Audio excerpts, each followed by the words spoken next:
This is A Cool Kid Like Me by Hans Wilhelm, and I would say that the age group for this book would be from kindergarten all the way up to the 2nd grade.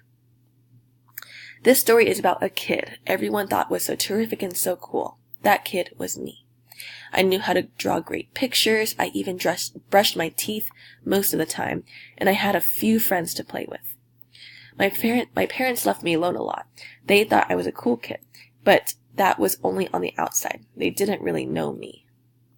Nobody knew what I was really like on the inside, except my grandma. She wanted to know how I felt. "What's the matter?" she asked, and I told her everything, like how scared I was without a nightlight, or how awful I felt when I dropped the ball. I liked talking to Grandma. She was a good listener, and I could ask her all kinds of questions. Grandma was the only one I would let hug me. One day she left for a long vacation, but before she went, she gave me a special present. It was a teddy bear. "Oh no," said my father, "he's too old for that. He's a big boy now." "I agree," said my mother, shaking her head. "He won't play with it. He's already into computers." What a weird present for a cool kid, I thought. "Nonsense," replied Grandma. "Nobody is too old for a teddy. It will keep him company while I am away." Then I took another look at Teddy and decided that I liked him, except for the stupid ribbon, of course. He was soft and cuddly and kind of fun to hold. I took him with me when I was sure nobody could see him. But when my mother cleaned my room, she put him away at the top of my closet. What was Grandma thinking? "You're too big for this," she insisted. But I took him down as soon as she left the room. Grown-ups think it's fun to be a kid, but it's not fun all the time.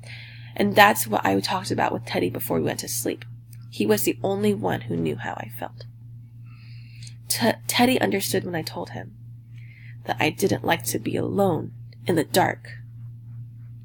Teddy knew I was scared that I would never have a best friend. I could tell him I was afraid that other kids wouldn't like me and would laugh behind my back. I was scared that I'd be picked at last at games, or that my parents would chew me out in front of my friends. Teddy knew how I felt when my parents were fighting, or not talking to each other at all. And Teddy knew I was scared that my mother would leave and never come back. I know it's stupid, but sometimes I could not help being scared.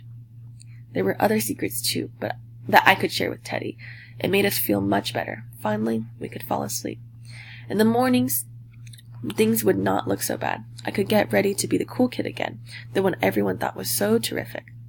I would be as cool as I could be, except, of course, when Grandma came home again. Boy, was I happy, on the outside and on the inside, too.